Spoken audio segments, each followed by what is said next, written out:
এক সেট টাকায় 1,10,000 টাকা দুর্গা পুজোয়, আমার দুর্গা পুজোয় দেওয়া হয়। আমি বলতে চাইছি, আমার দুর্গা খুশি হতো তখন তৃণমূলের নেতারা যে 100 দিনের কাজ চুরি করেছে, 100 দিনের কাজটা যদি চালু হতো আমার দুর্গা খুশি হতো। 1,10,000 টাকা আমার পুজো কমিটিগুলো চায় না, মমতা ব্যানার্জি উপঢৌকন দিতে চাইছে। আমরা তখন ছোট, জ্যোতি বসু মুখ্যমন্ত্রী, বুদ্ধদেব ভট্টাচার্য মুখ্যমন্ত্রী। দুর্গাপুজোর আশেপাশের সময় বিভিন্ন বন্যা হতো, তখন পুজো কমিটিগুলো চাঁদা তুলে আবার চাঁদার একটা অংশ ত্রাণ তহবিলে, মুখ্যমন্ত্রী ত্রাণ তহবিলে দিয়ে আসতো। অনেকেই আপনার আনন্দবাজার বর্তমানের প্রথম পাতায়, অনেকে পেপারে আপনারা দেখেছেন। আমরা কি বাংলা দেখতে চাইছি? জগন্নাথ মন্দির উদ্বোধন হলো, আমার আপত্তি নেই। জগন্নাথ মন্দিরে আমি দীঘায় বেড়াতে গেলে জগন্নাথ মন্দিরে আমি ঢুকতে পাবো, কিন্তু আপনার টাক্সায় জগন্নাথ মন্দির, আপনি জগন্নাথ মন্দিরে ঢুকতে পারবেন না। তাই তো নাকি, না ভুল বলছি? যখন মমতা ব্যানার্জি জগন্নাথ মন্দির উদ্বোধন করতে গেলেন তখন সবে বোধহয় বকরা ঈদ শেষ হয়েছে বোধহয়, যত সম্ভব। ঈদের পর সবাই দীঘায় যায় তো একটু বেড়াতে, নাকি দীঘায় বেড়াতে যায়। এরকম আমডাঙ্গা থেকে, দেগঙ্গা থেকে, বারাসাত থেকে, মধ্যমগ্রাম থেকে এরকম বাস করেছে, বড় বড় বাস, তারা দীঘায় গেছে। ওখানকার পুলিশ হোটেলগুলোতে বলে এসছে 3 দিন হোটেলগুলোতে মাছ মাংস খাওয়া যাবে না, আর রাস্তায় অতিরিক্ত ঘোরাঘুরি করা যাবে না, কারণ মাননীয় মুখ্যমন্ত্রী জগন্নাথ মন্দির তৈরি করতে এসেছেন। মমতা ব্যানার্জি তো বলে দিয়েছেন এসপ্ল্যানেডে, ধর্মতলায় ঈদের নামাজে, সবাই তো শুনেছেন, হিজাব পরে ইনশাআল্লাহ সুবহানাল্লাহ বলেছেন। আমরা ওতেই খুশি। আমার দুর্গাপুজো আসছে, মমতা ব্যানার্জি 1,10,000 টাকা দিচ্ছেন। আমার দুর্গাপুজোয় 1 মাস প্রায় ছুটি থাকে, দুর্গাপুজোর জন্য 4 দিন 5 দিন ছুটি থাকে। আমার অনেক মুসলমান ভাইরা আমাদেরকে প্রশ্ন করে, দিদি তো নাকি মুসলমানদের ত্রাতা, বিজেপি নাকি চলে আসবে, তৃণমূলকে ভোট দিতে হবে, অনেক নাকি আপনারা বলে থাকেন। আপনার দুর্গাপুজোয় ছুটি থাকে, কালী পুজোয় ছুটি থাকে, সরস্বতী পুজোয় ছুটি থাকে, রামনবমীতে ছুটি থাকে। কই আমার ঈদের সময় তো দিদি ছুটি 2 দিন একটা এক্সট্রা করতে পারলো না? আপনাদেরকে বিচার ছুড়ে দিলাম। এটা সম্প্রীতির বাংলা, এই বাংলা রবীন্দ্রনাথের বাংলা, এই বাংলা নেতাজি সুভাষ চন্দ্র বসুর বাংলা, এই বাংলা কাজী নজরুল ইসলামের বাংলা। আমি যখন আইএসএফে গেলাম তখন আমাকে বললেন যে আমি দেখতে চাইছি নওশাদ সিদ্দিকী, আপনি সারা বাংলায় সম্প্রীতির বাংলা গড়বেন, যে বাংলা মোরা এক বৃন্তে 2টি কুসুম, হিন্দু মুসলমান, মুসলিম তার নয়নমণি, হিন্দু তাহার প্রাণ। আমাকে আমার দলের পৃষ্ঠপোষক বললেন যে দাদা, সংবিধানকে রক্ষা করতে হবে। ভারতবর্ষ বারবার ভেঙে টুকরো টুকরো হয়েছে, পাকিস্তান হয়েছে, আফগানিস্তান হয়েছে, বাংলাদেশ হয়েছে। ভারতবর্ষে যে যারা আমরা একসাথে বসবাস করছি, আমাদের সেই ঐতিহ্যকে রক্ষা করতে হবে। তিনি তো সেই জন্যই বলেন যে আমার দেশে, আমি যদি ভারতবর্ষকে একটা গাছ ভাবি, গাছের যদি ডালপালা শিকড়গুলোকে কেটে দিই তাহলে ক্ষতিগ্রস্ত গাছ হবে।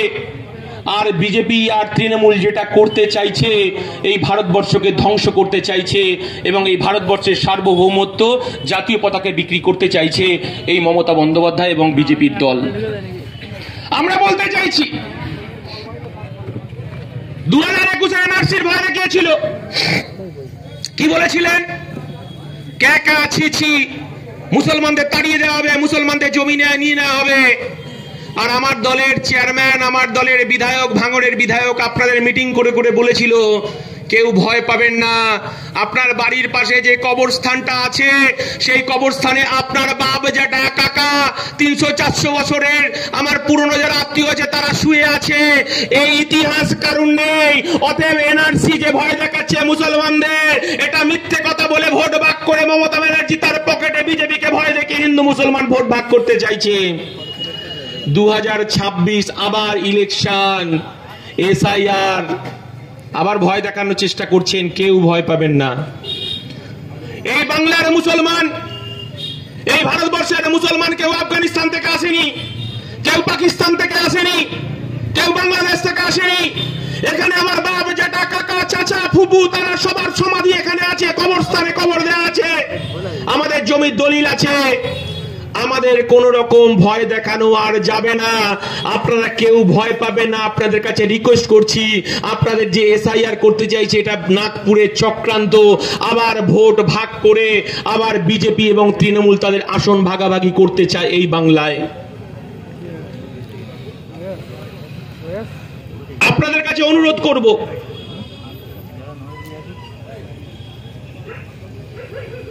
তৃণমূল আবার আপনাদেরকে বলবে, অলরেডি একটা মূল্য ঝুলিয়ে দিয়েছে, প্রত্যেকটা বুথে বুথে বুথে নাকি দুয়ারে এই কি আছে পাড়ায় সমাধান, প্রত্যেকটা বুথে বুথে নাকি 10 লাখ টাকা দেবে। এইরকম আমার অনেক যারা আইএসএফ এর মিটিং শুনছেন, অনেকে হয়তো রেকর্ডিং করছেন, তৃণমূল নেতাকে শোনাবেন, আপনি হয়তো একটা পাউচের বা একটা 750 মডেল বোতলের দাম পাবেন।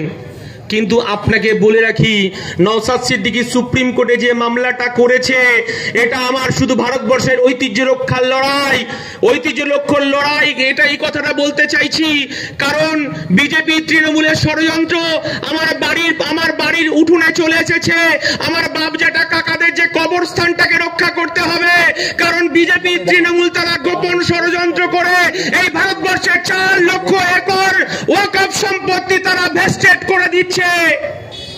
যদি সাধনপুরের কোন জায়গায় যদি ভেস্টেড ল্যান্ড হিসেবে একটা সরকারি বোর্ড মেরে দিয়ে আসে, আর বিজেপি যদি বলে যে ওখান থেকে একটা শাঁখ পাওয়া গেছে, ওখান থেকে একটা ত্রিপল পাওয়া গেছে, ওখান থেকে একটা ত্রিশূল পাওয়া গেছে, সেখানে পুলিশ প্রশাসনে ভর্তি হয়ে যাবে, সেন্ট্রাল ফোর্স নামবে, কিন্তু আমি কবরটা ওখানে দিতে পারবো না, ওটা আমার বাপ জেঠার কবরস্থান।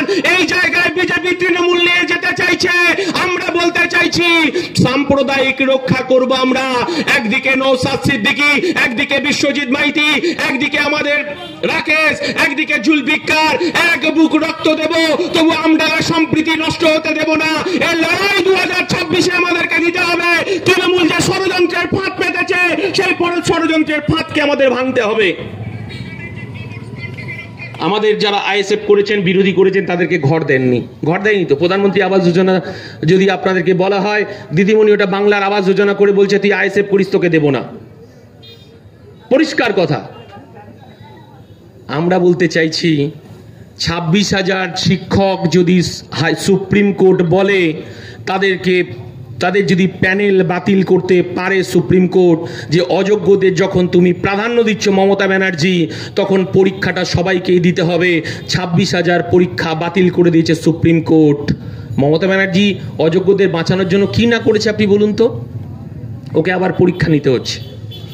আমরা বলতে চাইছি, যারা প্রধানমন্ত্রী আবাস যোজনার ঘর পাননি, আমডাঙ্গায় নওশাদ সিদ্দিকী বলেছেন যে আমি 1000 কোঠা দিলাম।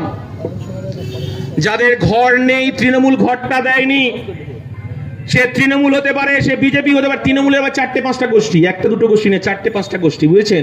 আবার ভোটের দিন এক হয়ে যাবে, কারণ সারা বছর মারপিট করে তো লুটের মাল ভাগাভাগি করতে হয় তো।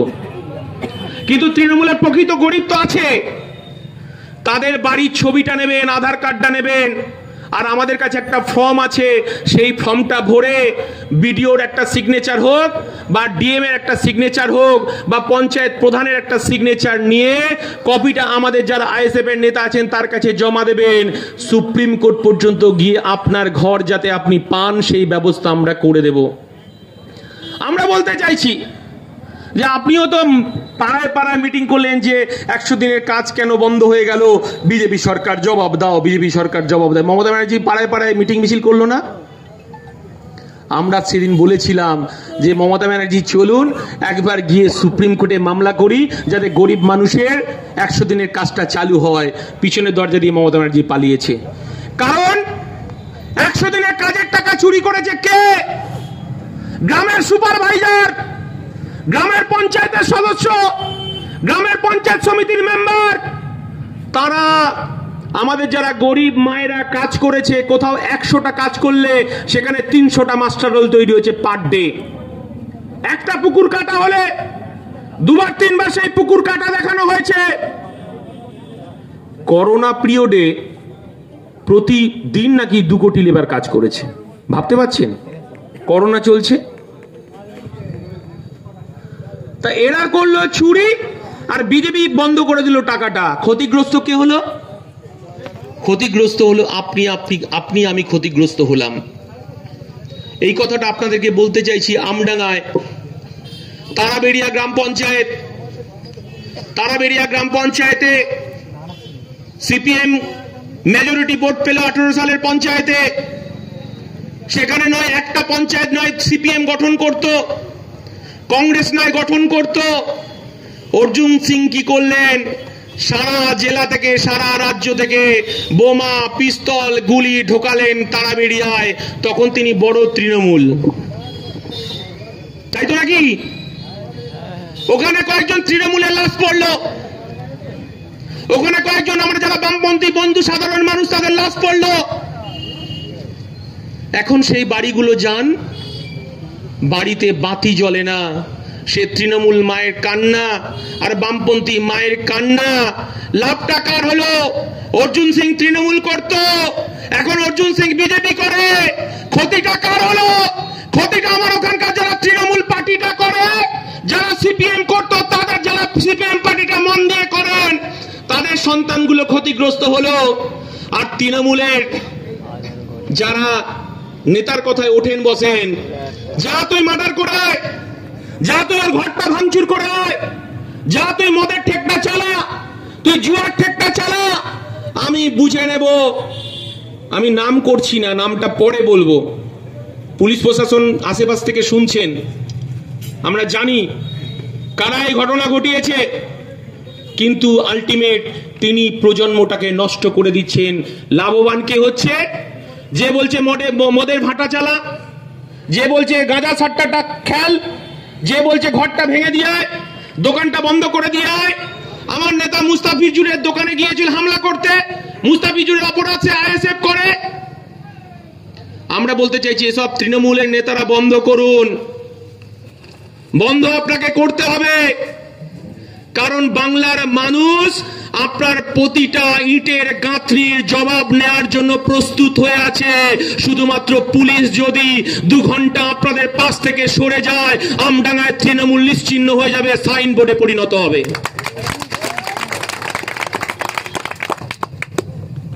আমডাঙ্গায় তৃণমূল সাইনবোর্ডে পরিণত হবে। এই রাজ্যে যদি পুলিশ প্রশাসন তৃণমূলের মাথা থেকে 2 ঘন্টা যদি নিরপেক্ষ ভূমিকা পালন করে, বাংলার মানুষ তেতে আছে। আজকে আপনারা কলকাতায় দেখেছেন, আমার ছোট ভাই জুলফিকার বলছিল যে এখানকার যারা অসুস্থ হয়ে যায়, আমরা দেখেছি বামপন্থী আমল থেকে আমডাঙ্গায় একটা সুপার স্পেশালিটি হসপিটাল করার দাবি ছিল। ওখানে অন্তত বাম আমলে গেলে অন্তত কুকুরের টিকাটা পাওয়া যেত, ইঞ্জেকশনটা পাওয়া যেত। আমার অনেক মায়ের, আমার ভাইও ওখানে ডেলিভারি হয়েছে আমডাঙ্গা হসপিটালে। কিন্তু আজকে আমডাঙ্গা সুপার মাল্টি স্পেশালিটি হসপিটালের নাম করে ওখানে আমরা দেখছি বিড়াল কুকুর বেডে শুয়ে থাকে, আর আবাল সিদ্ধি মোড়ে ব্যাঙের ছাতার মতো নার্সিং হোম গুলো গজায়। কার নির্দেশে চলে, টাকাগুলো কার বাড়িতে যায় আমরা জানি না, হিসাব আমরা বুঝে নেব শুধু আপনারা যদি আমার পাশে থাকেন, আমাদের পাশে থাকেন, নওশাদের পাশে যদি থাকেন। আমরা বলতে চাইছি আমডাঙ্গা হসপিটালে এক্সরে মেশিন বসাতে হবে, এমআরআই অফিস বসাতে হবে, এমআরআই যে করা হয় তার বসাতে হবে, সঠিক সময়ে রক্ত পরীক্ষাটা করতে হবে, বিভিন্ন ডিপার্টমেন্টের ডাক্তার বসাতে হবে, একটা অ্যাম্বুলেন্স রাখতে হবে। কে শোনে কার কথা? এটা তো ভাগের লুটের টাকা নিয়েই ব্যস্ত। আপনারা জানেন বোধাই গ্রাম পঞ্চায়েতের একজন সিভিক পুলিশ এতটাই দালালি তুলেছে, রাত্রের বেলা এতটাই খাকি পোশাক পরে চাঁদা তুলতো, তার চাকরিটা পর্যন্ত চলে গেছে। কারণ সংবিধান আছে, পুলিশের একটা অংশ এখনো ভালো আছে বলে এখনো পর্যন্ত এই রাজ্যে আমরা নিরাপদে ঘুমাতে পারি। আমরা বলতে চাইছি যে আমার ছোট ভাই যেটা বলছিল, ক্যালকাটা ইউনিভার্সিটির ভিসি তিনি বলেছেন 28 তারিখে পরীক্ষা হবে, আমার যোগ্যতায় আমি চাকরি পেয়েছি। এরকম অনেক খাকিধারী পুলিশ আছে যে আমার বাবা মা লেখাপড়া শিখিয়ে আমি সংবিধান হাতে রেখে আমার যোগ্যতায় খাকি পোশাকটা পরেছি, কোনো দাদার চটি চেটে নয়।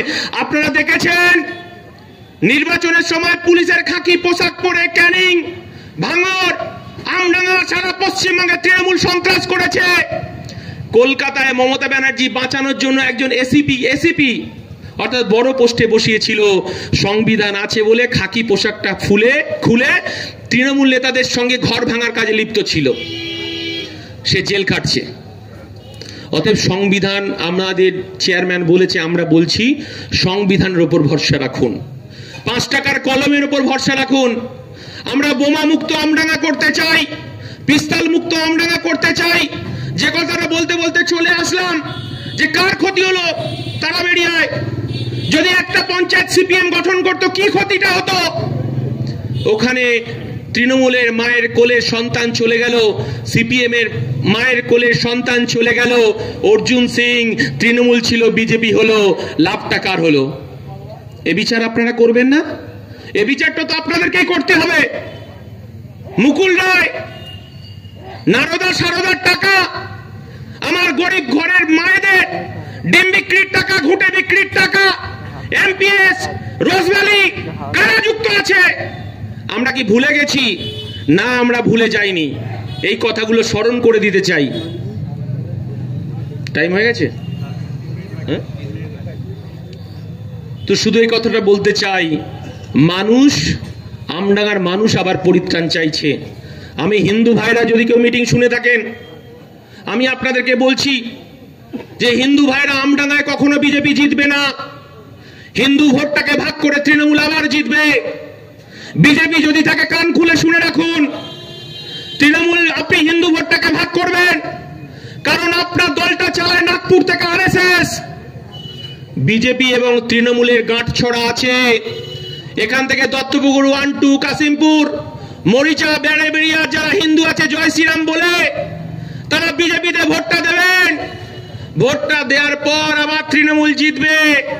তৃণমূল জেতার পর যে কেলানিটা শুরু হবে, পঞ্চায়েত দখলের লড়াইটা তৃণমূল যেটা শুরু করবে আবার, সেটা কিন্তু সহ্য করতে হবে ভাই। বিজেপি যারা করছেন, পতাকাটা আপনি আলমারিতে তুলে রাখুন। আপনার শ্রমিক ভট্টাচার্য বলেছে, আমডাঙ্গায় আমরা আইএসএফ এর নেতারা বলছি, একজন আমডাঙ্গার নাগরিক হিসাবে বলছি, যারা বিজেপি করছেন আপনাদেরকে বলছি, আপনারা মনে প্রাণে বিজেপি অনেকে করছেন না, জানেন তৃণমূলকে রোখার জন্য বিজেপি করছেন, কিন্তু আপনাকে খাম একমাত্র মুক্তি দিতে পারে 2026-এর বিধানসভায়। এই আমডাঙ্গায় খাম চিহ্নকে আপনি নওশাদের পাশে পাঠান এমএলএকে। এখানকার আমডাঙ্গার পঞ্চায়েত নির্বাচন আমার আইএসএফ এর নেতারা বুঝে নেবে। এক টেবিলে তৃণমূল, বিজেপি, সিপিএম, কংগ্রেস সবাই বসে আমরা গণতন্ত্রের উৎসব করব। আর এখানকার সাধনপুরের মানুষ তার পছন্দের প্রার্থীকে বেছে নিয়ে পঞ্চায়েতে পাঠাবে, গরিব মানুষের পঞ্চায়েত তৈরি হবে। এই কথাটা আমরা সিদ্দিকি বলতে চাইছি। আমরা বলতে চাইছি, কলকাতায় ঠান্ডা ঘরে যদি বিজেপি দিলীপ ঘোষ, আমাদের অর্জুন সিং, মোহাম্মদ সেলিম সিপিএম এর, সুজন চক্রবর্তী, তারা যদি একসঙ্গে বসে ঠান্ডা ঘরে চা খেতে পারে, তাহলে সাধনপুরে কেন আমরা বিজেপি, তৃণমূল, সিপিএম, আইএসএফ একসাথে চা খেতে পারবো না? আমরা সেই দিনটা দেখতে চাইছি। অনেক কথা বলে ফেললাম, আমার ছোট ভাই অনেক কথা বলেছে, আমি কিন্তু মন দিয়ে শুনেছি। খুব ভালো বক্তব্য রেখেছে, ভালো বক্তব্য রেখেছে। আজান শুরু হবে, তার আগে সভাটা শেষ করব। আমি আপনাদেরকে বলবো 2026-এ বুথে ফিরে যান, বুথে মায়েদেরকে বোঝান, লক্ষ্মীর ভান্ডার দিয়ে আমার তিলোত্তমা। সভা শেষ করলাম।